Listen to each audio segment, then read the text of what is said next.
नमस्कार विद्यार्थी मित्रांनो आपलं सर्वांचं या ठिकाणी स्वागत. आपण येसो मुख्य परीक्षा 2017चा पेपर बघतो आहोत. यामध्ये आपल्याला 80 प्रश्न बघायचे आहेत. पहिले 1 ते 20 क्रमांकाचे करंट अफेअर्स आणि बुद्धिमत्ता चाचणीचे प्रश्न या व्हिडिओमध्ये स्किप केलेले आहेत, ते आपण वेगळे बघूया. मात्र इथे जे 80 प्रश्न थोडेसे वेगळ्या पद्धतीने, मी ज्या पद्धतीने अभ्यास करतो त्या पद्धतीने तुम्हाला सांगणार आहेत. मला वही आणि पेन तुम्ही सोबत घ्यावा हे अपेक्षित आहे, कारण की तुम्हाला कीवर्ड्स या ठिकाणी नोट डाऊन करायचे आहेत की एस व मेन्सला नेमकं काय कशा पद्धतीचे प्रश्न येत आहेत. ओके, पेपर 2 या ठिकाणी आहे. सामान्य ज्ञान, बुद्धिमापन आणि विषयाचे ज्ञान अशा स्वरूपाचा 1 तासाचा हा पेपर असतो. 100 प्रश्न, 100 गुणांसाठीचा हा पेपर. ओके, आता इथे थोडेसे नवीन याच्यानुसार काही स्वरूप बदलत गेले आहे प्रश्न आणि गुणांचं. मात्र प्रश्न जे आहेत ते 100 प्रश्न हे लक्षात घ्यावं लागेल. सुरुवातीला आपण या ठिकाणी भूगोलाचे प्रश्न बघणार आहोत. एसओ मुख्य परीक्षेला भूगोलाचे प्रश्न कसे येतात हे तुमच्या लक्षात येईल. इथे जिल्हा आणि तालुका दिलेला होता. ओके, कोणत्या जिल्ह्यामध्ये कोणता तालुका आहे हा मुद्दा कीवर्ड म्हणून लक्षात घ्या. जिल्हे, तालुके, प्रत्येक जिल्ह्यामधले तालुके तुम्हाला माहीत असणं अपेक्षित आहे या प्रश्नावरून. 21 तुमच्यासमोर चंद्रपूर, गडचिरोली, भंडारा आणि वर्धा जिल्हा दिला आहे. म्हणजे थोडक्यात विदर्भातील जिल्हे दिलेले आहेत. थोडंसं जे लक्षात ठेवण्यातही अवघड जातात बऱ्याच वेळेस, त्यावर फोकस केलेला आहे. मग बघा, इथे जर बघितलं तुम्ही, तुम्हाला जे ओळखीचं आहे तिथून तुम्ही सुरुवात करू शकता. चंद्रपूर म्हटले, समजा चंद्रपूर म्हटल्याबरोबर तुम्हाला आठवलं पाहिजे, अरे चंद्रपूरमध्ये गोडपिंपरी हा तालुका आहे, गडचिरोलीमध्ये चामोशी हा तालुका आहे, भंडाऱ्यामध्ये मोहाडी आहे, बघा ही मोहाडी. ओके, वर्ध्यामध्ये देवळी हा तालुका आहे. नकाशामधून तुम्हाला हे मुद्दे करायचे आहेत. 21चं उत्तर या ठिकाणी 4 आहे, हे लक्षात घ्या. पुढे जातोय मी. 22 नंबरचा प्रश्न. 19व्या शतकात प्रकाशित झालेली पुस्तके व त्यांचे लेखक, संपादक यांच्या जोड्या. 19व्या शतकामध्ये भारतवर्षीय प्राचीन ऐतिहासिक कोश, वेदार्थ यत्न, षटदर्शन चिंतनिका, मनुस्मृतीचे मराठीत भाषांतर. कुणाचा कोणता ग्रंथ आहे? थोडंसं टपनेस होता या प्रश्नामध्ये. याचं उत्तर जर आपण बघायला गेलो तर तुमच्या काय लक्षात येतं? भारतवर्षीय प्राचीन ऐतिहासिक कोश जर बघितला तर तो रघुनाथ भास्कर गोडबोले यांचा. पुढे वेदार्थ यत्न हा शंकर पांडुरंग पंडित यांचा ग्रंथ आहे. षटदर्शन चिंतनिका हा डॉक्टर महादेव मोरेश्वर कुंटे यांचा ग्रंथ आहे. तर मनुस्मृतीचे मराठीमध्ये भाषांतर हे J.M. गुर्जर यांनी लिहिलेलं एक पुस्तक आहे. या ठिकाणी अत्यंत महत्त्वाचे हे मुद्दे आहेत. 22चं उत्तर 2. पुढे जातोय. 23 नंबरचा प्रश्न. वृत्तपत्रे आणि ते कोणत्या ठिकाणाहून प्रकाशित होतात त्यांच्या जोड्या. बघा, महाराष्ट्र, लोकमत, मातृभूमी आणि स्वतंत्र हिंदुस्थान. आता इथे सगळ्यात महत्त्वाचं समजा लोकमत सारखं एक प्रसिद्ध वृत्तपत्र आहे. तुम्ही एखादा तुमच्याकडे ज्या प्रश्नाचं उत्तर अवेलेबल आहे 4 पैकी ती लिंक तुम्ही पकडू शकतात. ओके, इथे जर तुम्ही बघितलं महाराष्ट्र म्हटलं तर हे नागपूरमधून प्रकाशित होतं आहे. ओके, त्यानंतर लोकमत बघितलं तर ते यवतमाळहून प्रकाशित होतं आहे. मातृभूमी जर बघितलं तुम्ही तर ते तुमच्या लक्षात येईल की महाराष्ट्र नागपूरहून, हे यस, लोकमत यवतमाळहून. त्याच्यानंतर पुढे मातृभूमी बघितलं तर ते अकोल्याहून आणि स्वतंत्र हिंदुस्थान हे अमरावतीहून. अशा पद्धतीच्या या जोड्या लागतात. तुम्ही मुद्दे नोट डाऊन करून घ्या. बरेचसे नवीन मित्र त्यांच्यासाठी हे प्रश्न नवीन असणार आहेत, मात्र याच्यानंतर आले तर आमचे चुकायला नको. 23चं उत्तर या ठिकाणी 3 आहे. पुढे जातोय मी 24 नंबरच्या प्रश्नाकडे. टिंबटिंब यांच्या प्रोत्साहनाने कृष्णाजी अर्जुन केळुसकरांनी मराठीमध्ये शिवचरित्र लिहिले. बघा, प्रोत्साहन कोणी दिलं होतं? खाली ऑप्शन तुम्हाला दिसत आहेत. येत असेल नक्कीच मनामध्ये तयार ठेवा उत्तर. कमेंट बॉक्समध्ये कमेंट करण्याचा प्रयत्न करा. 24 नंबरचा प्रश्न. उत्तर काय आहे तर शाहू महाराज यांनी या ठिकाणी प्रोत्साहन दिलं होतं. इंटरेस्टिंग मुद्दा आहे. पुढे बडोदा वत्सल, राघव भूषण आणि आंबालहरी ही टिंबटिंब यांनी चालवलेली वृत्तपत्रे होती. बघा, वृत्तपत्रे नीट लक्षात घ्या. बडोदा वत्सल, राघव भूषण, आंबालहरी नवीन वाटू शकतात तुमच्यासाठी निश्चित, मात्र तुमच्या नोट्समध्ये अंतर्भूत झाली पाहिजेत. हे सत्यशोधकांनी चालवलेली वृत्तपत्रे आहेत. सत्यशोधक, मग सत्यशोधक कोण? सत्यशोधक समाजाचे विविध कार्यकर्ते म्हणून आपण यांच्याकडे बघू शकतो. पुढे जातोय आपण. पुढीलपैकी विजोड व्यक्ती ओळखा. विजोड गटात न बसणारी. आणि मला वाटतं याचं उत्तर एकदम ते क्रमिक पुस्तक आहे का त्याच्यातून तुम्हाला भेटेल. तुमच्यासमोर होते मल्लप्पा, धनशेट्टी, जगन्नाथ शिंदे, अब्दुल रसूल, सिद्धप्पा कांबळी. 26 नंबरचा प्रश्न आणि उत्तर येत आहे सिद्धप्पा कांबळी. आता इथे तुम्ही हे फाशीवर जाणारे कार्यकर्ते म्हणून तुम्ही यांच्याकडे नक्कीच बघणार आहात. कोणत्या घटनेशी संबंधित आहे? इतिहासातील एक प्रसिद्ध घटना ज्याच्याशी तिघांचा संबंध आहे, चौथ्या व्यक्तीचा नाही. बघा कमेंट बॉक्समध्ये येत असेल तर उत्तर द्या. पुढे महाराष्ट्र राज्याचा विस्तार पूर्वरेखावृत्त ते पूर्वरेखावृत्तादरम्यान आहे. महाराष्ट्राच्या प्राकृतिक रचनेवरील हा प्रश्न आहे. डायरेक्ट उत्तरापर्यंत येतोय, मला टाइमपास करायचा नाही आहे. 72°36' ते 80°54' म्हणजे इकडे 72 सुरुवात होते, इकडे 80पर्यंत. ओके, असा पूर्व ते पूर्व विस्तार अशा पद्धतीचा हा पूर्व पश्चिम विस्तार आपण म्हणूया. पुढे जोड्या लावा. आता हे पाठ करून ठेवा, हे पाठच झालं पाहिजे. जोड्या लावा. ठिकाण आणि अभयारण्य. कोणतं अभयारण्य कोणत्या ठिकाणी आहे? मग बोर, नवेगाव, ताडोबा, पेंच. काही शॉर्टकट मी तुम्हाला सांगितले होते. नागचंपा पाठ करायला सांगितलं तुम्ही, तुम्हाला चांदोबा पाठ करायला सांगितलं. चंद्रपूर म्हणलं की ताडोबा आठवलं पाहिजे, नागपूर म्हणलं की पेंच आठवलं पाहिजे.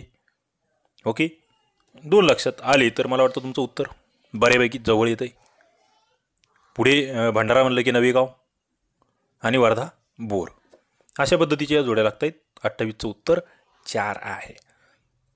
नोट डाऊन करा, शॉर्ट नोट्स काढायच्या. ते केलं तर मला वाटतं माझ्या या लेक्चरचा तुम्हाला फायदा होईल. मला तुमच्याकडून या ठिकाणी प्रश्नांची उत्तरं घ्यायची नाही आहे. खरं म्हणजे तुम्हाला पटपट कीवर्ड्स तुमच्या समोर आणायचे आहे. बाबा हे मुद्दे आहेत, मला हे मुद्दे मेन्सला अशा पद्धतीचे प्रश्न असतात, मला या मुद्द्यांवर अभ्यास करावा लागणार आहे. बस कीवर्ड्स. तापी नदी कोणत्या जिल्ह्यातून गुजरात राज्यात प्रवेश करते? बघा जळगाव, नाशिक, नंदुरबार, धुळे. 29 नंबरचा प्रश्न आणि उत्तर आहे नंदुरबारमधून गुजरातमध्ये प्रवेश करते आहे तापी. तापीची लांबी तुम्ही सांगू शकतात निश्चित. तापी अरबी समुद्राला कोणत्या ठिकाणी मिळते असंही सांगू शकतात. अतिरिक्त प्रश्न तुमच्यासाठी. पुढे सातपुडा 2 भागामध्ये टिंबटिंबमुळे विभागला जातो. बघा सातपुडाची विभागणी कशामुळे होते? खाली मग अजिंठा फट, नर्मदा फट, बऱ्हाणपूर फट, सातमाळा फट. 30 नंबरचा प्रश्न आणि उत्तर आहे बऱ्हाणपूर फट. आपण ज्याला म्हणतो गॅप असं म्हटलं जातं, बऱ्हाणपूरची खिंड असंही त्याला म्हटलं जातं आहे.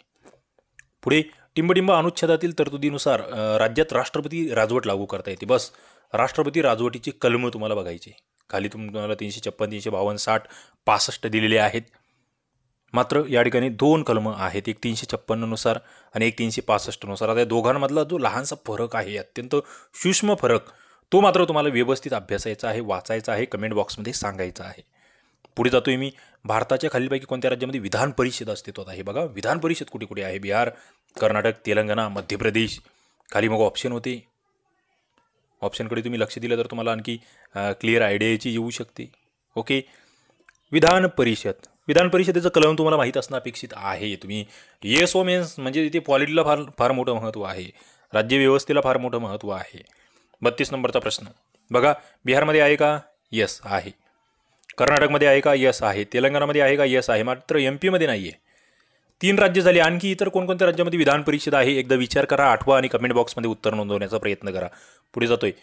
योग्य कथनं ओळखा. सिक्कीमच्या विधानसभेत 32 सदस्य आहेत. विधानसभेत कमीत कमी 60 सदस्य त्या ठिकाणी सदस्य संख्या असते. योग्य काय आहे? 33 नंबरचा प्रश्न. पहिलं हे अपवादात्मक आहे. ओके, सिक्कीम 32 आणि किमान 60, मॅक्झिमम किती मला ते सांगा. कमेंट बॉक्समध्ये सांगा. मला अभ्यास तुमच्याकडून थोडाफार अपेक्षित आहे. याच्यातून आता या प्रश्नपत्रिका ॲनालिसिसमधून तुम्हाला बरेचसे मुद्दे नवीन माहीत होतील, त्याचाही अभ्यास करायचा आहे. इथे मी शिकवत नाहीच, तुम्हाला मुळीच शिकवत नाही. तुम्हाला फक्त प्रश्नांची ओळख करून देतो. बाबा हे मुद्दे तुम्हाला माहीत असावेत, हे तुम्हाला अभ्यासावे लागतील. आपण मग पॉलिटीचे स्वतंत्र लेक्चर्स घेतलेले आहेत, ते तुम्हाला बघावे लागतील. आपला PSI STI ASOचा स्वतंत्र कोर्स आहे, ज्याची लिंक खाली डिस्क्रिप्शनमध्ये देतो. त्याच्यामध्ये सगळे ई-बुक्स आहेत, याच्या सब्जेक्ट वाईज टेस्ट आहेत, सगळी व्हिडिओ लेक्चर्स आहेत, खूप सारं फ्रीमधील मटेरियल आहे. ते तुम्ही आधी चेक करा, फ्रीमधले व्हिडिओज बघा, आपलं STI RCP ॲप्लिकेशन डाउनलोड करा. त्याची लिंक खाली डिस्क्रिप्शनमध्ये आहे. त्यावर जा स्टोअर सेक्शनला आणि तिथे जाऊन हा कोर्स नक्कीच तुम्ही एकदा बघा. कसे लेक्चर्स असू शकतात, कशा पद्धतीचा अभ्यास करावा लागू शकतो, सगळे मुद्दे तिथे आपण कव्हर केले.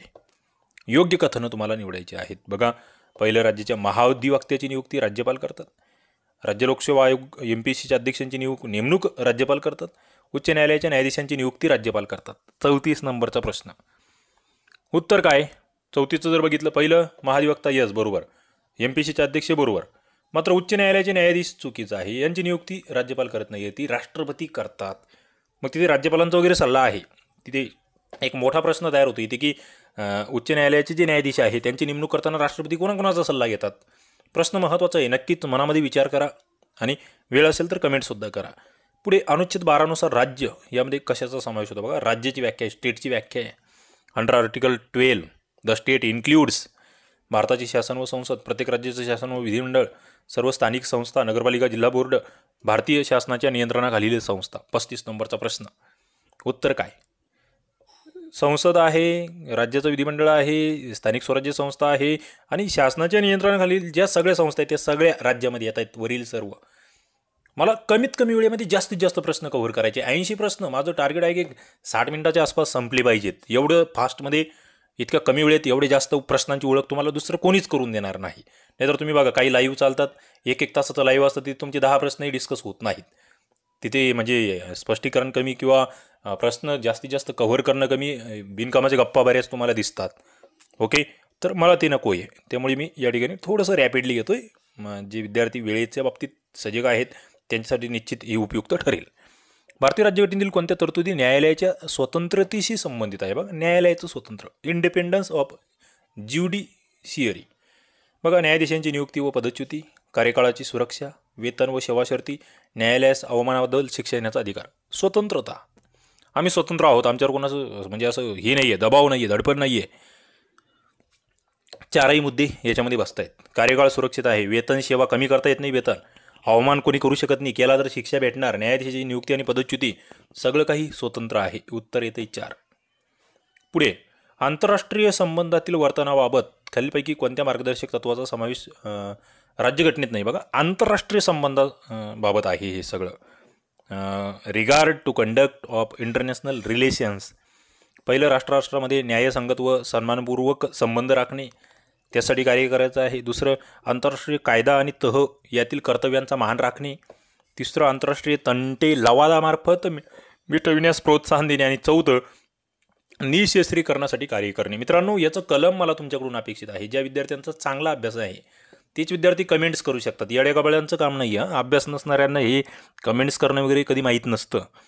कमेंट्स कोण करतो? ज्याला माहिती आहे. आता ज्याला कलम माहिती आहे तो काय म्हणेल, अरे मला माहिती आहे ना, मग मी सांगतो ना. आणि ते सांगितलं पाहिजे तुम्ही, आपलं ज्ञान इतरांना कळालं पाहिजे, त्याला फार महत्त्व आहे. 37 नंबरचा प्रश्न. उत्तर या ठिकाणी जर बघितलं, कशाचा समावेश नाही आहे, तर इथे चौथा मुद्दा आहे ज्याचा समावेश नाही. निःशस्त्रीकरणाचा काही विषय नाही आहे. वर्क फॉर डिसआर्मेंट याचा काही विषय नाही. मात्र पहिले 3 महत्त्वाचे. न्यायसंगत, सन्मानपूर्वक संबंध राखायचे, कायदा आणि तह कर्तव्यांचा मान राखायचा आहे, आंतरराष्ट्रीय, आणि लवादामार्फत तंटे मिटवण्याला प्रोत्साहन द्यायचं आहे. Encourage settlement of international dispute through arbitration असं त्याला म्हटलं गेलं आहे. पुढे 38 नंबरचा प्रश्न. भारतीय राज्यघटनेने खालीलपैकी कोणता मूलभूत अधिकार हा केवळ भारतीय नागरिकांनाच दिलेला आहे? बघा, इथे 2 मुद्दे आहेत. एक भारतीय नागरिकांना आणि दुसरं विदेशी परकीय नागरिकांना.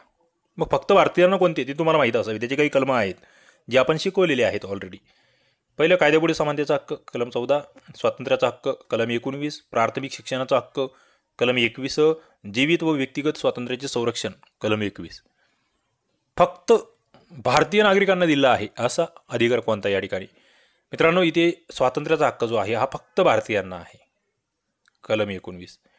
हे कायद्यापुढे समानता भारतीय परकीय दोघांनाही आहे, 14. प्राथमिक शिक्षण भारतीय परकीय दोघांनाही आहे, 21.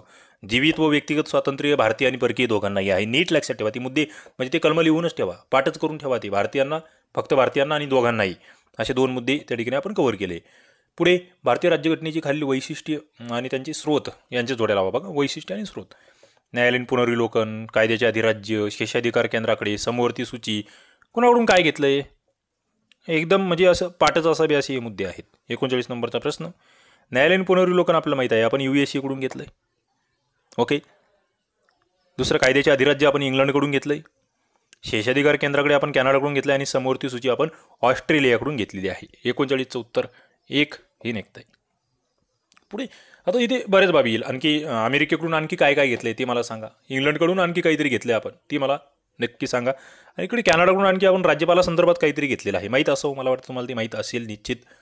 पुढे, भारतीय राज्यघटनेच्या सरनाम्याबाबत खालील विधाने विचारात घ्या. बघा, सरनामा हा राज्यघटनेचे अविभाज्य अंग आहे. The preamble is an integral part of the constitution. सरनाम्यातील तरतुदी या न्यायालयाद्वारे अंमलात आणता येतात. Okay. Can be enforce by the court. सरनामा हा विधिमंडळाच्या अधिकाराची स्रोत म्हणून कार्य करतो. Okay. Preamble can work as source of power to the legislature. काय, कोणती विधानं बरोबर आहेत? 40 नंबरचा प्रश्न. या ठिकाणी जर बघितलं तुम्ही मित्रांनो, इथे फक्त पहिला मुद्दा अविभाज्य अंग आहे. आता त्या संदर्भातले ते 3 खटले तुम्हाला माहीत असले पाहिजे. 3 खटले आपण त्यावर चर्चा केली आहे. तुम्ही पुस्तक वाचले असतील तर तुम्हाला त्या 3 खटल्यांची नावं आठवतील किंवा एखाद तरी आठवला पाहिजे. कोण म्हटलं होतं सरनामा हा भाग आहे, भाग नाही. 3 महत्त्वाचे केसेस आहेत, त्या नीट करून ठेवा. या न्यायालयाद्वारे अंमलात येतात का? नाही येत. सरनामा हा अधिकाराचे स्रोत म्हणून कार्य करू शकतो का? तर नाही. फक्त ही उत्तर आहे. 40चं उत्तर काय? 1. पुढे जातोय मी. 41 नंबरचा प्रश्न. माहितीचा अधिकार अधिनियम या उद्देशाने पारित केला गेला. बघा काय त्या ठिकाणी त्याचं ऑब्जेक्टिव्ज काय आहेत राईट टू इन्फॉर्मेशन ॲक्टचं. सार्वजनिक प्राधिकरणामध्ये पारदर्शकता आणणे, सार्वजनिक प्राधिकरणाच्या कामात जबाबदारी आणणे, माहिती आयुक्तालयांची स्थापना करणे आणि वरील सर्व. 41चं उत्तर जर बघितलं, पारदर्शकता आहे, जबाबदारी आहे आणि माहिती आयुक्तालय आहे, वरील सर्व. माहिती अधिकार कायदा 2005 अन्वये विहित याचा अर्थ या कायद्याअंतर्गत टिंबटिंब यांनी तयार केलेले नियम. कोणी तयार केलेले नियम? विहित म्हणजे समुचित शासन, सक्षम प्राधिकारी, उच्च न्यायालय, प्रशासकीय लवाद. RTI हा तुम्हाला मुख्य परीक्षेमध्ये सिलेबसचा घटक आहे. त्याच्या अंतर्गत कसे प्रश्न येतात ते या ठिकाणी आपण बघतोय. इथे जर बघितलं तुम्ही तर तुमच्या लक्षात येईल समुचित शासन आणि सक्षम प्राधिकारी हे 2 मुद्दे बसतायत. अप्रोप्रिएट गव्हर्नमेंट आणि कॉम्पिटंट ऑथॉरिटी आपण त्याला म्हणतोय. फक्त आणि ब. विहित ज्याला प्रिस्क्राईब्ड असा शब्द वापरला गेला इंग्लिशमध्ये. पुढे माहिती अधिकार कायदा 2005च्या कोणत्या तरतुदीनुसार नागरिकांना माहितीचा अधिकार प्राप्त झाला? बघा कोणत्या कलमानुसार झाला हा माहितीचा अधिकार प्राप्त. कोणती प्रोव्हिजन आहे? कलम 2, 3, 4, 5. 43चं उत्तर बघितलं तर कलम 3 नुसार या ठिकाणी हा अधिकार प्राप्त झाला आहे. पुढे 44 नंबरचा प्रश्न. खालीलपैकी केव्हा मुख्य माहिती आयुक्तास किंवा माहिती आयुक्तांना त्यांच्या पदावरून दूर करता येईल? केव्हा? पंतप्रधान यांनी राष्ट्रपती यांच्याकडे शिफारस केली, राष्ट्रपतींच्या आदेशावरून सर्वोच्च न्यायालयाने निर्देश केले, शाबित झालेल्या गैरवर्तनाचे किंवा असमर्थतेच्या कारणास्तव. आणि 4, उच्च न्यायालयाने पदावरून दूर केली पाहिजे असा अभिप्राय दिल्यानंतर राष्ट्रपतीच्या आदेशाद्वारे केव्हा केव्हा मुख्य माहिती आयुक्तांना दूर करता येईल पदावरून? 44 नंबरचा प्रश्न आहे. आणि उत्तर जर बघितलं मित्रांनो या ठिकाणी तर तुमच्या लक्षात येईल की राष्ट्रपतीच्या आदेशावरून सर्वोच्च न्यायालयाने निर्देश केल्यानंतर हा एक महत्त्वाचा मुद्दा आहे. आणि दुसरा इथे हाही मुद्दा इथे महत्त्वाचा आहे की शाबित झालेलं गैरवर्तन किंवा असमर्थता ते सिद्ध झालं पाहिजे on the ground of prove misbehaviour or incapacity. Okay, मुद्दा महत्त्वाचा आहे ब आणि क. 4 नंबरचं उत्तर. पुढे जातोय मी. माहितीचा अधिकार हा टिंबटिंब आहे. काय? संवादात्मक, घटनात्मक, वैधानिक, वरीलपैकी काहीही नाही. 45चं उत्तर जर बघितलं उत्तर आहे वैधानिक. स्टॅच्युटरी राईट्स असं आपण त्याला म्हणतोय. पुढे टिंबटिंब म्हणजे ज्या सिस्टीममध्ये सिक्युअर कीची जोडी असून त्यातील प्रायव्हेट की ही डिजिटल सिग्नेचर तयार करते व पब्लिक की वापरून त्याचा पडताळा करते. कशाला काय म्हणायचं याला? काय आहे ही कन्सेप्ट? प्रायव्हेट की आणि पब्लिक की. 46 नंबरचं ऑप्शन आणि त्याचं उत्तर येतं आहे असिमेट्रिक क्रिप्टो सिस्टीम. प्रश्न रिपीट झाला आहे. असिमेट्रिक क्रिप्टो सिस्टीम या मुद्द्याला आणखी व्यवस्थित वाचन करणे तुम्हाला अपेक्षित आहे. पुढे आपण जे माहिती तंत्रज्ञान म्हणतोय त्या अंतर्गतचे हे प्रश्न या ठिकाणी आपण बघतोय. संगणकामध्ये छापील प्रतिमा साठवण्याकरता वापरण्यात येणारे उपकरण जे आहे त्याला काय संबोधले जातं? मॉनिटर, प्रिंटर, स्कॅनर की वरीलपैकी नाही? 47 नंबरचा प्रश्न. उत्तर आहे स्कॅनर. आपण स्कॅन करतोय ना, साठवतोय आपण ते. The external device use to store an image by optical reading असं म्हटलं गेलं याला. भारताचे ह्युमन रिसर्च डेव्हलपमेंट ज्याला MHRD म्हणतोय त्याने डिजिटल लर्निंग क्षेत्रातील डिझाईनमधील ICT वापर करून तयार केलेली जी प्रणाली आहे तिला काय म्हटलं जातं? E Sagu, e tutor, e Kalpa, e Shiksha. उत्तर आहे ई कल्पा ही प्रणाली आहे ती. पुढे 49 नंबरचा प्रश्न. MHRDचे टिंबटिंब हे प्रोजेक्ट शास्त्रज्ञ, विद्वान, लेक्चरर्स व इतर R&D संस्था यांची एकत्रित डेटाबेस इन फ्लिपनेटद्वारे संकलित करते. कोणता प्रोजेक्ट आहे तो? संस्कार, ई टॅलेंट, विद्वान, ई रिसर्च. 49 नंबरचा प्रश्न. आणि त्या प्रोजेक्टचं नाव आहे विद्वान. काय? विद्वान हा प्रोजेक्ट आहे तो. नावं थोडीशी त्याच्याशी निगडीत आहे, लॉजिकलही आहे. संगणकाच्या परिभाषेनुसार किलो बीट्स, KB म्हणतोय आपण, या संज्ञेमध्ये किती बीट्स दर्शवली जातात? बघा 1 KB म्हणजे किती बीट्स अशा स्वरूपाचा हा प्रश्न होता. आणि मला वाटतं डायरेक्ट उत्तर आपण बघूया. 1024 बीट. याला खरं म्हणजे तुम्ही इंग्लिशमधलं जर वाचलं असतं 1024 बीट्स. ओके, हा आकडा नीट लक्षात ठेवा. पुढे संगणक परिभाषेनुसार वापरली जाणारी TB ही संज्ञा नेमकं काय स्पष्ट करते? TB म्हणजे काय संगणकाच्या भाषेत? इकडे ते ट्युबरक्युलोसिस म्हणू नका. क्षयरोगासाठी वापरलेला हा शब्द नाही आहे. 51 नंबरचं उत्तर जर बघितलं तर टेराबाइट्स असं आपण म्हणतो त्याला. ओके. पुढे भारताचे नियंत्रक सर्टिफाईंग ऑथॉरिटीने खालीलपैकी कोणाला डिजिटल सर्टिफाईंग ऑथॉरिटी म्हणून नेमले आहे? डी मुद्रा, ई मुद्रा, ई सर्टिफिकेट, DCA. 52 नंबरचा प्रश्न आणि उत्तर आहे ई मुद्रा. याला डिजिटल सर्टिफाईंग ऑथॉरिटी म्हणून या ठिकाणी नेमलेला आहे. पुढे यस रॅम, डी रॅम, इको रॅम हे संगणक मेमरीचे प्रकार कशाशी संबंधित आहे बघा. 53 नंबरचा प्रश्न या ठिकाणी इंटरेस्टिंग आहे आणि याचं उत्तर येतं रॅम म्हटल्यावर random access memory, RAM, random access memory. उत्तर डायरेक्टली उत्तरावर जातोय. पुढे संगणकाचा वेग वाढवण्याच्या उद्देशाने CPU व रॅम यांच्या जोडणीत खालीलपैकी काय वापरले जाते बघा. CPU आणि रॅमची जोडणी केली जाते. कशाच्या माध्यमातून केली जाते आहे तर कॅश मेमरी जी आहे याचा या ठिकाणी वापर होतोय. लक्षात ठेवा. डायरेक्टली उत्तर सांगतोय मी, ऑप्शन वगैरे त्या ठिकाणी सांगत नाही आहे. तुम्हाला या सगळ्या बाबी क्लिअरच करायच्या आहेत. मला तुम्हाला प्रश्न मॅक्झिमम तुमच्या समोर आणणे हे माझं टार्गेट आहे. कारण की आपण राज्यसेवा मुख्य परीक्षा, राज्यसेवा पूर्व, ओके, त्याच्यानंतर PSI STI ASO मुख्य, PSI STI ASO पूर्व, कंबाईन ग्रुप C पूर्व मुख्य, या सगळ्या परीक्षांचे प्रश्न जे आहेत ते या ठिकाणी तुमच्या समोर आणणार आहोत व्हिडिओच्या माध्यमातून. म्हणजे तुम्हाला व्हिडिओ बघता बघता त्या ठिकाणी नोट्स काढता येतील आणि त्याच्यातून मग तुम्हाला मला काय वाचायचं ते लक्षात येईल. खालीलपैकी कोणती बाब संगणकाचा मेंदू समजली जाते? मदरबोर्ड, हार्ड डिस्क, CPU, वरीलपैकी नाही. 55 नंबरचा प्रश्न.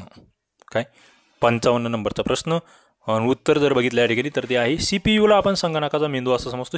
CPUचा मला फुल फॉर्म सांगायचा आहे. मित्रांनो, याच्या पुढे आपली अशी सिरीज येणार आहे की आपण या एका प्रश्नावर पूर्ण डिटेलमध्ये लेक्चर बनवणार आहोत. म्हणजे या ठिकाणी विधान परिषदेची निर्मिती म्हटले गेले किंवा रद्द करण्याबाबतच्या तरतुदी म्हटले गेले. मग हे डिटेलमध्ये आपण बघणार आहोत. त्याचे वेगळे लेक्चर्स आपण घेणार आहोत. इथे फक्त मला प्रश्न कमीत कमी वेळेमध्ये मॅक्झिमम प्रश्न तुमच्या समोर आणणे हा या ठिकाणी या लेक्चरचा हेतू आहे. विधान परिषदेची निर्मिती अथवा रद्द करण्याबाबत विधाने बघा. विधान परिषद निर्मिती करणे अथवा रद्द करण्याबाबतचे अधिकार अनुच्छेद 169 अन्वयी संसदेला आहे. येथे विधान परिषद निर्माण करायची आहे अथवा असलेली रद्द करायची आहे त्या संबंधित राज्याच्या विधान परिषदेने तसा ठराव साध्या बहुमताने मंजूर करणे आवश्यक आहे. आणि संसदेमध्ये तसा ठराव किंवा अधिनियम हा सुद्धा साध्या बहुमताने मंजूर केला जातो. महत्त्वाचा प्रश्न आहे लेजिस्लेटिव्ह काउन्सिल संदर्भातला. क्रिएशन अँड अबोलिशन दोन्ही बाबतचे या ठिकाणी हे मुद्दे कव्हर केले आहे. आणि इथे जर बघितलं मित्रांनो काय बरोबर आहे, इथे विधान परिषद निर्माण करणे रद्द करणे कलम 169 अगदी बरोबर आहे. पहिलं बरोबर आहे. दुसरं मात्र या ठिकाणी चुकीचं आहे. तिसरंही बरोबर आहे की संसदेमध्ये साध्या बहुमताने ठराव. ओके, आणि क बरोबर. पुढे जातोय मी. 57 नंबरचा प्रश्न. खालीलपैकी कोणत्या बाबतीत केवळ निम्म्यापेक्षा कमी नाही इतक्या घटक राज्यांच्या विधिमंडळाच्या मान्यतेने घटनादुरुस्ती करणे शक्य होते? बघा कोणत्या बाबतीमध्ये की बाबा म्हणजे साधं बहुमत त्याला आपण म्हणतोय. घटक राज्याचं विधिमंडळाची मान्यता आहे, घटनादुरुस्ती होऊ शकते. 5वे परिशिष्ट, 6वे, 7वे की दुसरे? 57 नंबरचा प्रश्न आणि आहे 7वे परिशिष्ट. मग 7व्या परिशिष्टामध्ये कशाचा समावेश आहे हे मला सांगा. प्रत्येक परिशिष्ट 5वे कसे संबंधित आहे, 6वे दुसरे. पुढे 58. खालीलपैकी कोणत्या परिस्थितीमध्ये राज्यपाल आपला विवेकाधिकार वापरू शकत नाही? बघा विवेकाधिकाराची कन्सेप्ट तुमची क्लिअर असली पाहिजे. इंडिव्हिज्युअल डिस्क्रेशनरी पॉवर आपण ज्याला म्हणतोय गव्हर्नरच्या. पहिलं, जर कोणत्या पक्षाला स्पष्ट बहुमत मिळाले नसेल मुख्यमंत्री नेमायचा. पदावरील मुख्यमंत्र्यांचा अचानक मृत्यू झाला, नवीन मुख्यमंत्री नेमायचा. विधानसभेत बहुमताचा पाठिंबा गमावलेल्या मुख्यमंत्र्यांनी विधानसभा बरखास्त करण्याचा सल्ला दिला. विधानसभेत स्पष्ट बहुमताचा पाठिंबा असलेल्या मुख्यमंत्र्यांनी विधानसभा बरखास्त करण्याचा सल्ला दिला. मला वाटतं प्रश्न वाचल्याबरोबर तुम्हाला कळालं असेल की चूक कुठे होते. कुठे वापरू शकत नाही बहुमत. आता इथे शेवटचं उत्तर याचं येतं आहे 58/4. कारण की विधानसभेमध्ये स्पष्ट बहुमताचा पाठिंबा आहे आणि मुख्यमंत्री म्हणतात की विधानसभा बरखास्त करावी लागेल. तिथे राज्यपाल वेगळं काही करू शकत नाही कारण त्यांच्या मागं बहुमत आहे. बहुमताचा पाठिंबा गमावलेला आहे, मग तिथे मात्र विवेकाधिकार वापरू शकतात. आणि वरील तर आहे मृत्यू झाला आहे किंवा स्पष्ट बहुमत नाही आहे तेव्हा विवेकाधीन अधिकार वापरायचेच आहेत.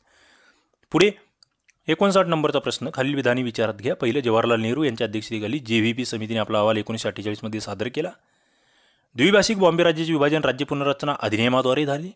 द्विभाषिक बॉम्बे राज्याचे विभाजन बॉम्बे पुनर्रचना अधिनियमाद्वारे झाले. अत्यंत इंटरेस्टिंग असा प्रश्न आहे 59 नंबरचा. आता पॉलिटीला किती डीपमध्ये जाऊन अभ्यास करावा याचे एक उत्कृष्ट उदाहरण म्हणून या प्रश्नांकडे बघावं लागतं. बघा या ठिकाणी बरोबर काय आहे. इथे जर बघितलं तुम्ही, पहिलं जवाहरलाल नेहरू यांची अध्यक्षता चुकीचं आहे. इथे अध्यक्षच नव्हता या कमिटीला, तिघांना सारखे अधिकार. दुसरं द्विभाषिक बॉम्बे राज्य पुनर्रचना अधिनियम नाही, हे चुकीचं आहे. फक्त 3 बॉम्बे पुनर्रचना अधिनियमाद्वारे द्विभाषिक बॉम्बे राज्य आहे. आणि मग हे कधीच आहे, कोणत्या साली कोणत्या दिवशी तयार झाले मला सांगा कमेंट बॉक्समध्ये. पुढे जातोय मी. भारताचा नियंत्रक व महालेखा परीक्षकाबाबत खालील विधाने विचारात घ्या. पहिलं, नियंत्रक व महालेखा परीक्षकांचा दर्जा मुख्य निवडणूक आयुक्तांच्या बरोबरीचा आहे, परंतु पदनाम तालिकेनुसार ऑर्डर ऑफ प्रेसिडेन्सनुसार राज्यसभेच्या उपाध्यक्षांपेक्षा वरचा आहे. काय कॅगबद्दल आपण बोलतोय. दुसरं, भारतीय लेखा व लेखापरीक्षण ऑडिट अँड अकाउंट्स डिपार्टमेंट विभागामधील सेवेतील व्यक्तींच्या सेवेच्या अटी नियंत्रक व महालेखा परीक्षक हे राष्ट्रपती बरोबर सल्ला मसलत करून निश्चित करतात. कॅग संदर्भातले दोन्ही विधानं आहेत. 60 नंबरचा प्रश्न. इथे जर बघितलं तुम्ही तर इथे फक्त पहिला मुद्दा बरोबर आहे. काय की कॅगचा दर्जा हा मुख्य निवडणूक आयुक्तांच्या बरोबरीचा आहे, मात्र पदनाम तालिकेनुसार राज्यसभेच्या उपाध्यक्षांपेक्षा सुद्धा वरचा आहे. अविधान बरोबर. आता बघ का चुकतंय ते तुम्हाला नक्की शोधून काढावं लागेल. पुढे आपण जाऊया. सचिवालय विभागाची योग्य पदसोपान परंपरा, ज्याला आपण हायरकी म्हणतो, ती कशी आहे बघा. सचिवालय विभाग थोडासा अटके प्रश्न होता, निश्चितच अशा स्वरूपाचे उत्तर आपल्याकडे नसतात. 61 नंबरचा प्रश्न. इथे जर बघितलं सगळ्यात वरती सचिव असतात, नंतर सहसचिव आहे ज्यांना आपण सेक्रेटरी म्हणतोय, नंतर जॉईंट सेक्रेटरी, त्यानंतर उपसचिव ज्यांना आपण डेप्युटी सेक्रेटरी म्हणतो, नंतर अवर सचिव ज्यांना आपण अंडर सेक्रेटरी म्हणतो, आणि नंतर कक्ष अधिकारी ज्यांना आपण सेक्शन ऑफिसर म्हणतो. अशा पद्धतीची ही रचना तुम्हाला माहीत असली पाहिजे. पुढे 62, कॅबिनेट सचिवालयाची खालीलपैकी कोणती कार्य आहेत बघा. कॅबिनेट सचिवालय. पहिलं, कॅबिनेटच्या बैठकीची विषयपत्रिका तयार करणे, कॅबिनेट समित्यांना सचिवालयात्मक सहाय्य पुरविणे, मंत्र्यांना आर्थिक साधनांचे वाटप करणे. कॅबिनेट सचिवालयाची कार्य काय योग्य आहे. 62 नंबरचा प्रश्न. इथे जर बघितलं तुम्ही तर तुमच्या लक्षात येईल, पहिलं म्हणजे विषयपत्रिका तयार करायचीच आहे आणि सहाय्य पुरवायचं आहे. आर्थिक साधनांचं वाटप मात्र याच्यामध्ये येत नाही. मंत्र्यांना कशाला करतील ते आर्थिक साधनांचं वाटप, ते त्यांचं कार्य नाही आहे. पुढे जातोय मी. खालील विधाने विचारात घ्या. 95वी घटनादुरुस्ती अधिनियम 2009 लोकसभा आणि राज्याच्या विधानसभेतील SC ST राखीव जागा 2020पर्यंत मुदत वाढविली. दुसरं, अनुच्छेद 334 यात स्थानिक संस्थांमध्ये महिलांसाठी राखीव जागेची तरतूद नाही आणि म्हणून महिलांसाठी राखीव जागा या विशिष्ट मुदतीसाठी मर्यादित नाही. 63 नंबरचा प्रश्न आहे. इथे जर बघितलं तुम्ही तर महत्त्वाचं आहे. आता इथे 2020पर्यंत ही घटनादुरुस्ती 95वी ठीक आहे, बरोबर आहे. मात्र आता इथे नवीन घटनादुरुस्ती केली आहे जी 2030पर्यंत या राखीव जागांची मुदत वाढवती आहे. ती आता तुम्हाला करंट अफेअर्सच्या पुस्तकांमधून बघावी लागेल. निश्चित ती टाका. ज्यांना माहीत आहे त्यांनी मला कमेंट बॉक्समध्ये सांगा. दुसरा मुद्दा, अनुच्छेद 334 महिलांसाठी राखीव जागाची तरतूद याच्यामध्ये नाही आहे, म्हणून या जागा मर्यादित नाही. यांचा कालावधी हे लाईफ टाईम आता करून टाकला आहे. पुढे की बाबा चलो, जोपर्यंत आम्ही नवीन मोठी घटनादुरुस्ती करणार नाही तोपर्यंत महिलांना राखीव जागा असणार. दोन्ही विधानं बरोबर आहेत. पुढे 64, खालीलपैकी कोणते केंद्रीय कार्यकारी विभागाचे अंग आहेत बघा. युनियन एक्झिक्युटिव्ह ऑफ इंडिया याचे पार्ट कोणते आहेत. राष्ट्रपती, मंत्रिमंडळ, महान्यायवादी, भारताचा नियंत्रक व महालेखा परीक्षक. 64 नंबरचा प्रश्न. उत्तर जर बघितलं, राष्ट्रपती येतात यात, मंत्रिमंडळ येतं, महान्यायवादी येतात, मात्र कॅग नाही याच्यामध्ये. लक्षात ठेवा, जे कार्यकारी मंडळ आहे याच्यामध्ये कॅग नाही, हे तुम्हाला लक्षात ठेवावं लागेल. पुढे, भारतीय राज्यघटनेतील 7व्या परिशिष्टातील राज्यसूचीमध्ये नमूद केलेल्या कोणते विषय राष्ट्रीय राजधानी दिल्ली शासनाच्या कार्यक्षेत्रातून विशेषत्वाने वगळण्यात आलेले आहेत. थोडंसं डीपमध्ये घुसून हे प्रश्न आहेत आणि आपण सातत्याने बघतोय दिल्ली सरकार आणि केंद्र सरकार यांच्यामध्ये जे वादाचा विषय असतो तो म्हणजे इथेच. खाली ऑप्शन होते मग, सार्वजनिक सुरक्षा, पोलीस, जमीन, कर. 65 नंबरचा प्रश्न. इथे जर बघितलं, सार्वजनिक सुरक्षा, पोलीस आणि जमीन हे जे 3 विषय आहेत हे या ठिकाणी केंद्राकडे आहेत डायरेक्टली. ते त्या ठिकाणी म्हणजे दिल्लीचं जे सरकार आहे त्यांच्या ताब्यात नाही आहे, हे लक्षात ठेवा. ब क हे उत्तर या ठिकाणी होतं. कर आहे राज्याकडे किंवा ते केंद्रशासित प्रदेशाकडे. पुढे, राज्याच्या महाधिवक्त्यासंबंधी विधाने विचारात घ्या. उच्च न्यायालयाचा न्यायाधीश म्हणून नियुक्त होण्यासाठी जी अर्हता लागते ती त्याच्याजवळ असावी. उच्च न्यायालयाच्या न्यायाधीशाला असणारी सर्व विशेषाधिकार, फायदे व संरक्षण त्याला असते. उच्च न्यायालयाच्या न्यायाधीशाला जे मानधन मिळते तेच त्याला मिळते. राज्य मंत्रिमंडळाची मर्जी असेपर्यंत ते आपल्या पदावर राहू शकतात किंवा राहतात. 66. इथे जर बघितलं बरोबर काय आहे? 66 नंबरचा प्रश्न मित्रांनो, बरोबर फक्त अ आहे. उच्च न्यायालयाचा न्यायाधीश म्हणून नियुक्त होण्यासाठी जी काही पात्रता लागते ना, ती महाधिवक्त्याला लागत असते. मात्र त्यांची सगळी विशेष अधिकार वगैरे ती यांना भेटणार नाही आहे. त्यांचे आणि यांचे मानधन सारखे नाही आहे, किंवा त्यांची मर्जी जी म्हणतोय आपण ती राज्य मंत्रिमंडळाची मर्जी नाही आहे या ठिकाणी महाधिवक्त्याबाबत, ही लक्षात घ्या. पुढे जातोय.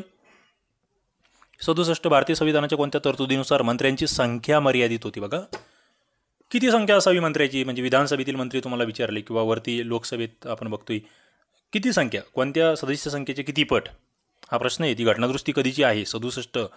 कोणती कितवी घटनादुरुस्ती आणि कधीची हे तुम्हाला माहीत असलं पाहिजे. 67 नंबरचा प्रश्न. उत्तर आहे 91वी संविधान दुरुस्ती. त्याच्यातल्या तरतुदी निश्चित तुम्हाला माहीत असाव्या. किती टक्के? 15%, 20%, किती? कमाल. भारतातील राष्ट्रपती पदाच्या निवडणुकीकरता उमेदवारांचे नामांकन टिंबटिंबकडून सूचित केले जाते. कमीत कमी भारताचे 5 नागरिक, कमीत कमी संसदेचे 5 सदस्य, कमीत कमी निर्वाचक मंडळाचे 50 सदस्य आणि 10 सदस्य.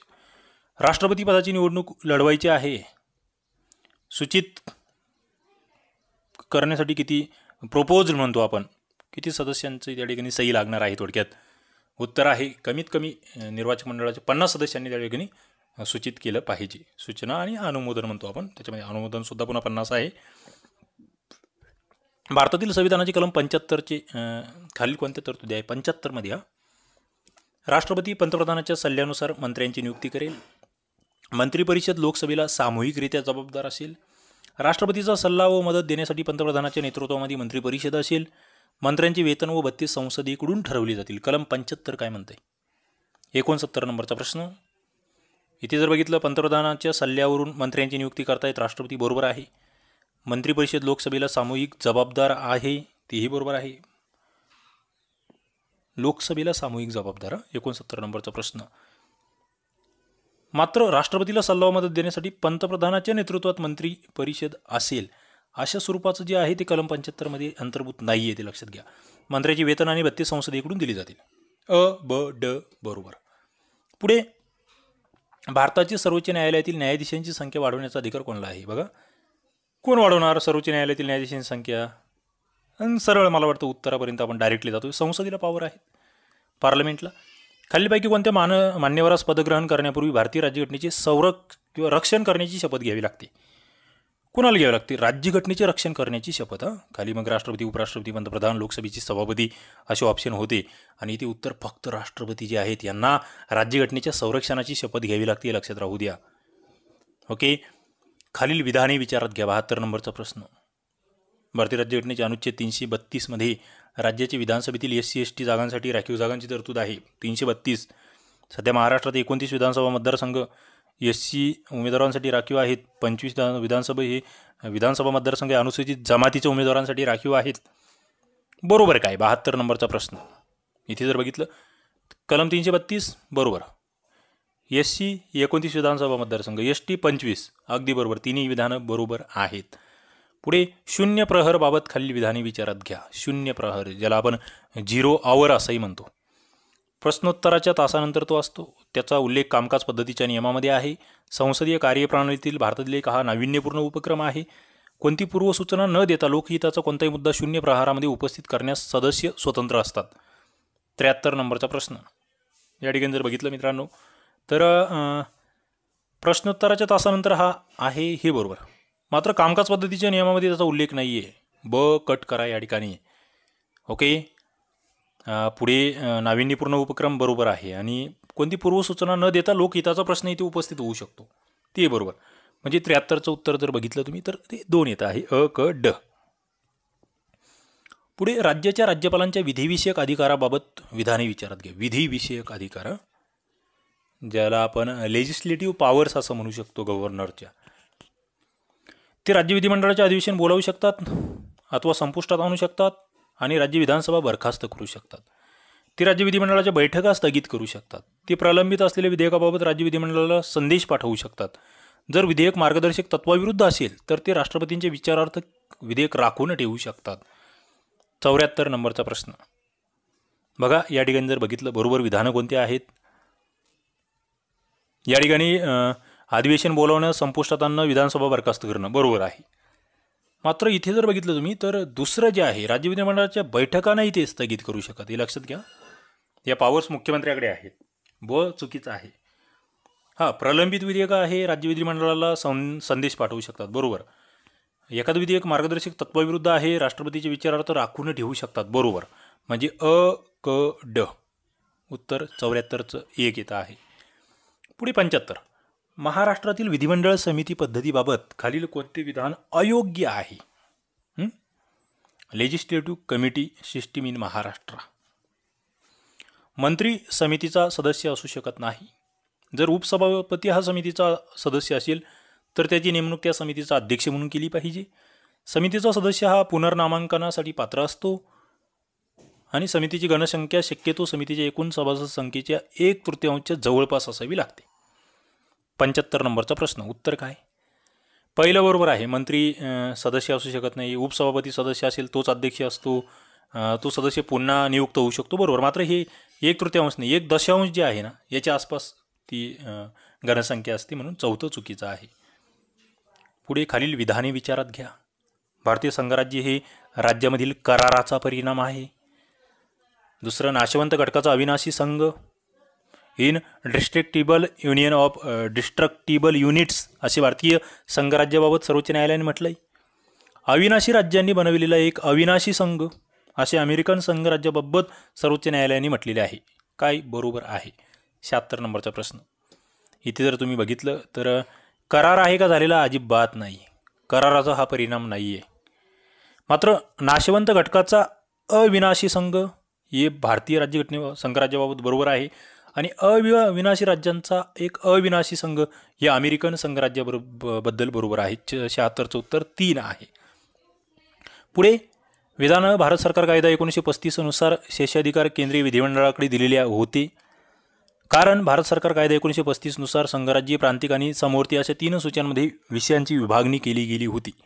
77 उत्तर जर बघितलं तर या ठिकाणी तुम्ही लक्षात येईल तुमच्या की इथे अविधान चुकीचं आहे.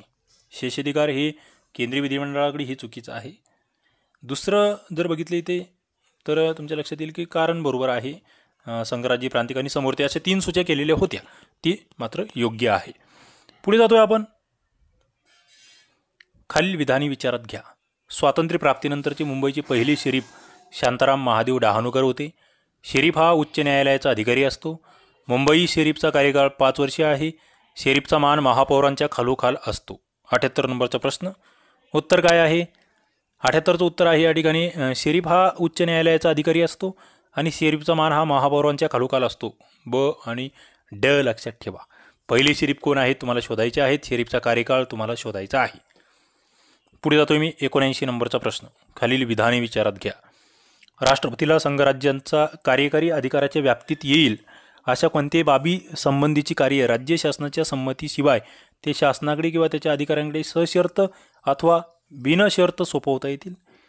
एखाद्या राज्याच्या राज्यपालाला राज्याच्या कार्यकारी अधिकाऱ्याच्या व्याप्तीत येत असेल अशा कोणत्याही बाबी संबंधीची कार्य भारत सरकारच्या संमतीने त्या सरकारकडे किंवा त्या अधिकाऱ्याकडे सशर्त अथवा बिनशर्त सोपवता येतील. बघा, राष्ट्रपती आणि राज्यपाल यांचे कार्य सोपवण्यासंदर्भातली 2 विधानं आहेत. व्यवस्थित जर तुम्हाला ही कळाली तर त्याचं उत्तर तुम्ही देऊ शकतात. 79 नंबरचा प्रश्न, इथे राष्ट्रपतीबाबत जे विधान आहे ही कार्य राज्य शासनाच्या संमतीशिवाय खाली सोपवता येतील हे चुकीचं आहे. राज्य शासनाच्या संमतीशिवाय म्हटलं. मात्र दुसरं विधान जे होतं इथे की राज्यपाल जो आहे त्याच्या अधिकारातली कार्य भारत सरकारच्या संमतीने त्या सरकारकडे किंवा त्याच्या अधिकाऱ्यांकडे सोपवू शकतात, मग ती सशर्त असेल किंवा बिनशर्त. विधान ब मात्र बरोबर आहे. 79 नंबरचा प्रश्न, उत्तर 2. पुढे 80 नंबर, कोणते विधान चुकीचे आहे? 38वी घटनादुरुस्ती 1975 कलम 356 नुसार लागू करण्यासाठी राष्ट्रपतीचे समाधान अंतिम व निर्णायक असेल आणि त्याबाबत कोणत्याही न्यायालयामध्ये कोणत्याही कारणासाठी आव्हान देता येणार नाही. बघा, पुढे 44वी घटनादुरुस्ती 1978 नुसार राष्ट्रपतीचे समाधान हे न्यायिक पुनर्विलोकनाच्या कक्षेबाहेर नाही हे सूचित केले आहे. 3 धर्मनिरपेक्षता हे राज्यघटनेच्या मूलभूत वैशिष्ट्यांपैकी एक आहे, म्हणून धर्मनिरपेक्षतेविरुद्ध धोरणे राबवणाऱ्या राज्य सरकारविरुद्ध अनुच्छेद 356 अन्वये कारवाई करता येते. चुकीचं काय आहे? 80चं उत्तर जर बघितलं तर वरीलपैकी एकही चुकीचे नाही, म्हणजे सगळंच बरोबर आहे. 38वी घटनादुरुस्ती 1975ला काय म्हटली आहे 356 बाबत? थोडक्यात राष्ट्रीय आणीबाणीबद्दल या गोष्टी चालू आहे. इथे 38व्यामध्ये म्हटलं होतं की राष्ट्रपतीचे समाधान अंतिम व निर्णायक असेल, कोणत्याही न्यायालयात तिथे आव्हान देता येणार नाही, याच्यात असं म्हटलं गेलं. पूर्ण अधिकार राष्ट्रपतीला आहे. मात्र 44व्या घटनादुरुस्तीमध्ये म्हटलं गेलं की ते पुनर्विलोकनाच्या कक्षेबाहेर नाही, म्हणजे पुनर्विलोकन होऊ शकतं, याच्यावर न्यायालय काहीतरी निर्णय देऊ शकतो. आणि तिसरं जे होतं की धर्मनिरपेक्षतेविरोधात जर काही एखादं राज्य करत असेल, धोरणं राबवत असेल, तर मग तिथे हे केलं जाऊ शकतं, काय राज्य आणीबाणी किंवा राष्ट्रपती राजवट राबवली जाऊ शकते. सॉरी 356 राष्ट्रपती राजवटी संदर्भात आहे, राष्ट्रीय आणीबाणी नव्हे. म्हणून तिन्ही विधानं ही बरोबर आहेत. पुढे 81 खालीलपैकी कोणत्या समितीने द्विस्तरीय पंचायती राज व्यवस्था सुचवली? बघा, द्विस्तरीय, 2च स्तर असतील खरं, म्हणजे आता सध्या त्रिस्तरीय चालू आहे आपल्याकडे, मात्र द्विस्तरीय कोणी सुचवली होती? ती एका राज्यामध्ये अस्तित्वातही आहे, ते राज्यही तुम्हाला माहीत असावं. ओके, 81 नंबरचा प्रश्न उत्तर जर बघितलं तुम्ही तर तुमच्या लक्षात येईल की अशोक मेहता समिती आहे. ही समिती कधीची आहे निश्चित माहीत असावं. पुढे पंचायत समितीला आसाममध्ये टिंबडिंब असे म्हटले जाते. काय म्हटलं जातं? आंचलिक पंचायत, जनपद सभा, महकमा परिषद, जिल्हा पंचायत. 82 नंबरचा प्रश्न आणि उत्तर आहे आंचलिक पंचायत, असं पंचायत समितीला म्हटलं जातं आहे. पुढे बृहन्मुंबई महानगरपालिका ही मुंबई महानगरपालिका कायदा टिंबडिंब प्रमाणे चालविली जाते. उत्तर जर बघितलं या ठिकाणी कोणता कायदा आहे हा? कधीचा आहे? 1988चा कायदा आहे हा मुंबई महानगरपालिका कायदा 88चा, माहीत असावा. थोडीशी पंचायत राज संदर्भातले प्रश्न या ठिकाणी तुम्ही बघतायत. महानगरपालिकेचे खालील कार्य विचारात घ्या. कोणती कार्य अनिवार्य आहेत ते या ठिकाणी सांगा. ऑब्लिगेटरी फंक्शन्स असं त्याला म्हणतो आपण. जन्म मृत्यू नोंद, पर्यावरण संरक्षण, माध्यमिक व उच्च माध्यमिक शिक्षणाची तरतूद, पूल व सार्वजनिक रस्त्यांची बांधणी व देखभाल. 84 नंबरचा प्रश्न उत्तर जर बघितलं या ठिकाणी जन्म मृत्यू नोंद अनिवार्य आहे, पर्यावरण संरक्षण अनिवार्य आहे, पूल व रस्त्यांची बांधणी अनिवार्य आहे, मात्र हे माध्यमिक व उच्च माध्यमिक शिक्षण हे ऐच्छिक कार्य आहे, हे लक्षात राहू द्या. पुढे हो, प्राथमिक शिक्षण त्या ठिकाणी आलं असतं अनिवार्यमध्ये. महाराष्ट्रातील छावणी मंडळे कोणती? कामठी, बडनेरा, देवळाली, खडकी. कटक मंडळ म्हणतो आपण त्याला, कॅन्टोन्मेंट बोर्ड असं म्हणतोय. प्रश्न पाहिल्याबरोबर तुमच्या लक्षात आला पाहिजे का अरे काय चुकतंय. इथे जर बघितलं तुम्ही तर इथे बडनेरा नाही आहे, कामठी आहे, देवळाली आहे, खडकी आहे. किती कॅन्टोन्मेंट बोर्ड आहेत ते सांगा. या ठिकाणी हे जे तुम्हाला 3 दिसत आहेत, कोणकोणत्या जिल्ह्यामध्ये आहे हेही तुम्ही मला निश्चित कमेंट बॉक्समध्ये सांगू शकतात. पुढे जातोय आपण. नगरपालिकांनी काळजी घेतली पाहिजे अशा समाजातील टिंबडिंब प्रकारच्या दुर्बल घटकांचा विशेष उल्लेख भारतीय राज्यघटनेच्या 12व्या अनुसूचीमध्ये आहे. बघा किती प्रकारचं असं विचारलं गेलं आहे. नक्कीच प्रश्न कठीण आहे. कोणकोणते दुर्बल घटक? इथे 2चा उल्लेख आहे. ते 2 कोणते निश्चित तुम्ही 12व्या अनुसूचीत बघू शकतात. पुढे नगरपालिकेशी संबंधित तरतुदींचा समावेश भारतीय राज्यघटनेच्या कोणत्या घटनादुरुस्ती कायद्यात आहे? बघा, नगरपालिकेशी संबंधित थोडक्यात काय? नागरिक स्थानिक स्वराज्य संस्था याच्या संदर्भातली घटनादुरुस्ती. आणि मला वाटतं हे चुकायला नको, 74वी आहे. 73वी वेगळी विचारायची गरज नाही, त्याच्याबद्दल तुम्हाला माहीत असावं. पुढे भारतात स्थापना झालेली पहिली नगर परिषद कोणती? बघा, first municipal corporation establish in India. 88 नंबरचा प्रश्न आणि उत्तर येत आहे मद्रास. कधीची? तो एक प्रश्न तयार होतो. पुढे महाराष्ट्र महानगरपालिका कायद्याप्रमाणे महानगरपालिकेमधील स्थायी समितीमध्ये किती सदस्य असले पाहिजेत? स्टँडिंग कमिटी ज्याला म्हणतोय आपण, त्याच्यामध्ये किती काउन्सिलर्स असावेत? 89 नंबरचा प्रश्न आणि उत्तर येत आहे 16. पुढे 73व्या घटनादुरुस्ती कायद्यानुसार पंचायत राज संस्थेच्या निवडणुका लढवण्यासाठी कमीत कमी किती वयोमर्यादा असणे आवश्यक आहे? म्हणजे तुम्हाला सरपंच बनायचं आहे, सदस्य वगैरे बनायचं आहे, किंवा झडपी सदस्य असेल, पंचायत समिती असेल, इथे निवडणूक लढवण्यासाठी किमान वय किती असावं? तर उत्तर आहे 21 वर्षे. मतदाराचं 18 आणि उमेदवाराचं 21. पुढे 74व्या घटनादुरुस्ती कायद्यान्वये भारतीय संविधानामध्ये कोणत्या अनुसूचीचा समावेश झाला? बघा, 73वी नुसार एक अनुसूची आहे आणि 74वी नुसार एक आहे. 91 नंबरचा प्रश्न इथे जर बघितलं तुम्ही उत्तर तुमचं येत आहे 12वी. जी 11वी होती 73व्या याच्यानुसार ग्रामीणसाठी आणि 12वी शहरीसाठी. पुढे भारतीय राज्यघटनेच्या 12व्या अनुसूचीमध्ये नगरपालिकांच्या किती कार्यांची किंवा जबाबदाऱ्यांची यादी देण्यात आलेली आहे? 12वी अनुसूची. नगरपालिकांची कार्य किती? 92 नंबरचा प्रश्न आणि उत्तर येत त्याचं 18. ओके, ही 29 कशासाठीची यादी आहे ते तुम्हाला थोडंसं वाचन असेल तर लक्षात येईल. भारतातील सामुदायिक विकासासंदर्भातला प्रश्न आहे. शांतिनिकेतन प्रकल्प, बडोदा योजना, सेवाग्राम प्रकल्प, सर्वोदय योजना काय कुठे आहे ते तुम्हाला या ठिकाणी लक्षात घ्यायचं आहे. 93 नंबरचा प्रश्न. उत्तर जर बघितलं, श्रीनिकेतन प्रकल्प हा रवींद्रनाथ टागोर यांचा आहे, पश्चिम बंगालमधील, बरोबर. दुसरं, बडोदा योजना जर बघितली, व्ही टी कृष्णम्माचारी. सेवाग्राम प्रकल्प महात्मा गांधींचा, आणि सर्वोदय योजना बॉम्बे सरकार यांची, हे लक्षात घ्या. 93 नंबरचा प्रश्न, उत्तर 1. पुढे जातोय आपण. 94 योग्य कथन. मिझोराम, मेघालय, नागालँड या राज्यांना 73वी घटनादुरुस्ती लागू होत नाही. दुसरं, 73व्या घटनादुरुस्तीची अंमलबजावणी करणारी प्रथम राज्य हे मध्य प्रदेश आहे. 94 नंबरचा प्रश्न, आणि उत्तर दोन्ही बरोबर आहे. नीट लक्षात ठेवा, अत्यंत महत्त्वाचा प्रश्न आहे. कोणत्या राज्यांना लागू नाही ते 3 राज्य. मिमेना, काय मिमेना लक्षात ठेवा, मिमेना आणि मध्य प्रदेश, जिथे सगळ्यात आधी अंमलबजावणी झाली. पुढे 73व्या घटनादुरुस्तीबाबत अयोग्य कथनं कोणती? या दुरुस्तीद्वारे पंचायत राजला संविधानिक दर्जा देण्यात आला. या दुरुस्तीद्वारे पंचायत राजसाठी राज्य वित्त आयोगाची स्थापना करण्यात आली. या दुरुस्तीने काही राज्यांना काही किंवा विशिष्ट प्रदेशांना सूट दिली आहे. आणि या दुरुस्तीची अंमलबजावणी करणारे प्रथम राज्य राजस्थान ठरले. 95 नंबरचा प्रश्न, हा कर कॅन्सल करण्यात आलेला आहे. पुढे जातोय आपण. खालीलपैकी सर्वोच्च न्यायालयाच्या कोणत्या निवाड्यानुसार सर्वोच्च उच्च न्यायालयातील न्यायमूर्तींच्या नियुक्तीसाठी न्यायिक मंडळाची सुरुवात झाली? बघा, न्यायिक मंडळ महत्त्वाचा प्रश्न आहे. याला कॉलेजियम असं आपण म्हटलं जातं, सिस्टीम ऑफ कॉलेजियम. न्यायिक मंडळामार्फत न्यायालयांची नियुक्ती होत असते. कोणता खटला आहे, कोणता निवाडा आहे तो?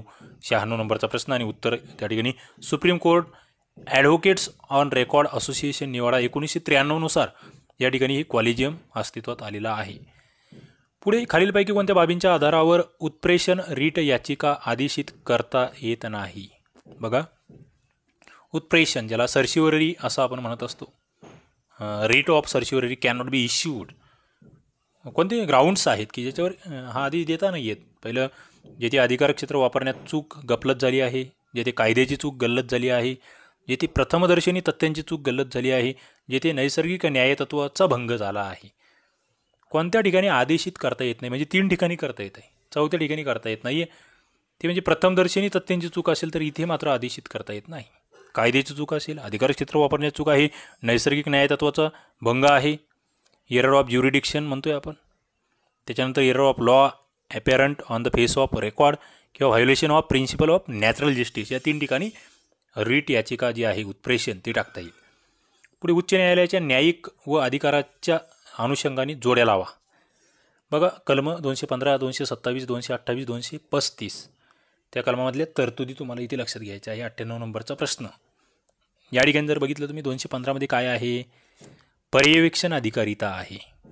227 न्यायालयीन बेअदबीबद्दल शास्ती अधिकारिता आहे. 228 दुय्यम न्यायालयांवर अंकुश आहे. आणि 235 अधिकार कक्षेतील दुय्यम कोर्टातील दावा हा स्वतःकडे वर्ग करून घेणे या संदर्भात उच्च न्यायालयाचे अधिकार आहे. 98चं उत्तर जर बघितलं तर ते 4 हे आहे. ओके, 98चं उत्तर 4 म्हणजे आपण जे बघितले ते या ठिकाणी तुमच्या लक्षात येतं आहे. पुढे बघा, 99 नंबरचा प्रश्न. खालीलपैकी कोणत्या तरतुदीनुसार सर्वोच्च न्यायालयातील एकूण न्यायमूर्तींची संख्या वेळोवेळी निर्धारित केली जाते? सर्वोच्च न्यायालयातील न्यायमूर्तींची संख्या कोणत्या तरतुदीनुसार?